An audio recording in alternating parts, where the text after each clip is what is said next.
Okay, so here's the arbor knot, which we use to tie lines onto fishing reels. So here's our spool. I'm using an extra thick line to show you what we're doing, because the 10 pounds breaking strain line would be too light and it'd be hard to see. So we stand up the spool, we put the line around here like so, and we very simply do one shoelace knot around here like this, and in here like that. Doesn't want to go. All fingers and thumbs, just like that. So that's what it looks like.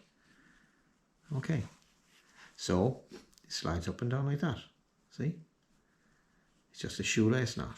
Like we call it a shoelace knot. Pull it just a little bit gentler. Now we're going to do another shoelace knot at this end. Same thing. Around, in, and pull. Like that. Now, just like that, there we go. So it's a nice tight knot here at the end. And when we tighten this, this will squeeze by, and we pull it very gently, and it just very simply slides all the way along and stops at the knot. Just like that. Now it's very tight. And then we trim off that tag end, which is that bit. I'm using the big scissors, like that. And that is our arbor knot. We put on our spare spool, or in this case it's a spool, on our reel, and away we go.